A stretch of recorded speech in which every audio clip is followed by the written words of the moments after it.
Good evening, everyone, and welcome to another round of sound. This is the #1 Cochran Sports Showdown. I'm Bob Pompeani. Thanks for joining us tonight.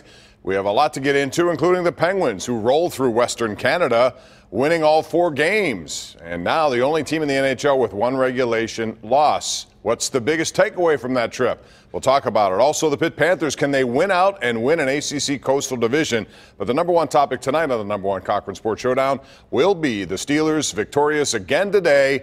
And as Mike Tomlin likes to say, the arrow appears to be pointing up. But there are issues. We'll get into those with our panel. And here they are, left to right on your television screen. Colin Dunlap, anchor of the Fan Morning Show, 93.7 The Fan. In the middle, it's Ron Cook from the Post-Gazette and 93.7 Fan, the Cook and Joe Show.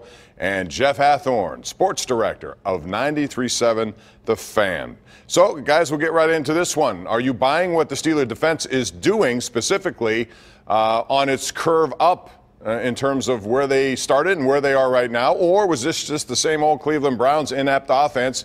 Ron Cook, your take on this one.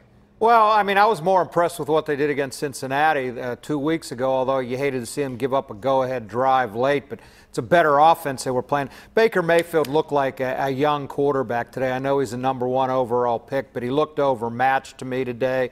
So I'm not going to go too crazy. Artie Burns, I don't think got a snap on defense, if I'm not mistaken. They went with Cody Sensabaugh, and I'm not a big Cody Sensabaugh fan. He's done okay. He's a journeyman. I still think they need to be better at that position to be a legitimate Super Bowl contender. I think they catered the game plan to this team quite obviously, and I think that after the initial portion of the game when they were able to keep Baker Mayfield in the pocket and just pretty much said, beat me as a pocket passer, he couldn't do it. And it was, I think, a wonderful game plan by Keith Butler. He brought the heat a lot, and he brought the heat a lot in through the second and the third quarter, I thought. But Baker Mayfield, who I like a lot, and I think he's going to be pretty good, he just proved he couldn't make pocket passes against the Pittsburgh Steelers. Well, and to Colin's point, I thought they were aggressive, but I also thought, they made some plays. In that first half, when Cleveland was driving, twice, they held them to field goals, held them to a field goal miss, got a safety, made some plays. Yeah, it's the Cleveland Browns. Yeah, they're not polished at quarterback. They've got a rookie tailback as well, and they only have really one weapon at receiver. But still, it's the team that was in front of you, and I think they continue that arrow pointing up. I don't know how good they'll be, but they are improving. All right, let's talk about a name you mentioned, Ron, and that would be Artie Burns. We thought coming into this game, he had a pretty good week of practice, made an interception in practice. Some people were thinking, okay, he's going to be the starter. He did not start. He played on special teams, and I give him credit. He played pretty well. I think he was the reason why Joseph missed that field goal. But what does it say to you, Ron, knowing that Artie Burns did not start this game? Is it by committee, or do you still hold up hope maybe they can make some sort of acquisition there on that other side of Joe Hayden? Well, I'm definitely holding out hope they can make some sort of trade. It's not going to be Patrick Peterson, I don't think, but somebody out there has to be a little bit better. There's no committee now. I mean, it's pretty clear they like Sensabaugh better than Burns, and I don't know that he did anything again. Mayfield wasn't able to beat him today.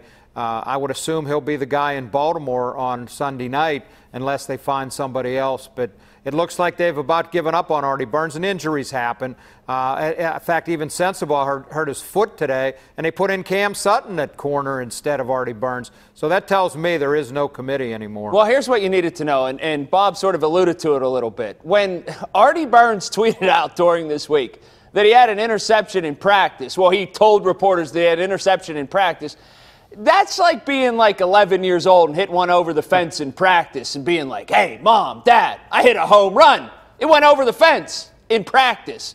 I'm sorry. I kind of feel bad a little bit for Artie Burns. It's never coming back for Artie Burns. He's done. He's finished. It's kaput. It's over for him. I feel bad for him a little bit, but he just was overdrafted. He was never this good. I don't know if it's over. I'm not going to go that far. I'm not going to go that It's over. Because, what is it that Bradley and Keith Butler have said about him, that he needs to get that confidence back, and the only way to do that is on the field. He has tools. The guy is quick. I mean, you watch him in practice, you can see he has the tools, but it's just not there right now.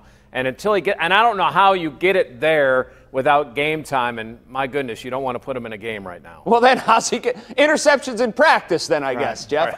Colin, I can't say he's done yet either. It was about a month ago that people said the Steelers defense will never win another game. They're done. They stink. Ron, they've not won just 3 this year. games in a row. All of a sudden, they're in first place. That's the whole team, though, but not just this year. What have you seen from Artie Burns in the totality of his career? I've seen more in the past than I have this year. In the totality of his career, though, that you'd give him another contract after the rookie contract. I'm not saying you give him another contract, but if somebody gets hurt, he could end up getting another shot, and maybe he'll play better. He's shown me some stuff in the past. Not so much this year, I'll give you that. But in the past, he made some big-time plays at big times. Not enough, though, and certainly not this year. Jeff, let me ask you this. I know the trade deadline's coming up, and it seems like it's fait accompli. The Arizona Cardinals don't want to part with Patrick Peterson. However, that doesn't mean teams won't try to yet pry him away. And if you're the Steelers, you look at this, you say, yeah, I've never traded number 1 picks. I don't like doing it, and they've been very successful. But if there's a time ever to do it, would it be now with this guy? And would you overpay? Would you go back to them and say, hey,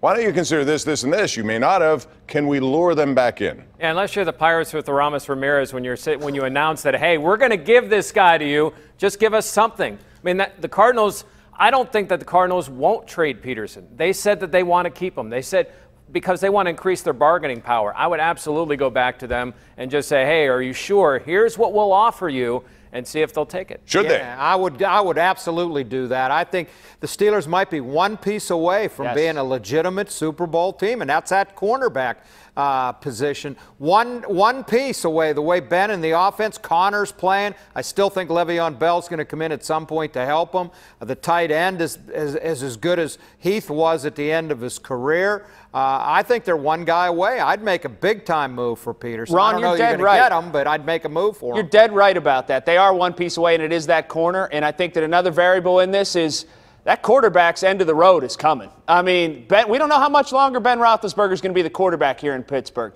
He's one missed assignment away from, one bad hit away from it not being around all that much longer. And just even age-wise, what do you say all the time, Ron? Father Time's undefeated, I think? Undefeated. Undefeated. Well, it's coming. I think they almost owe it to Ben Roethlisberger to make a trade and go for it now.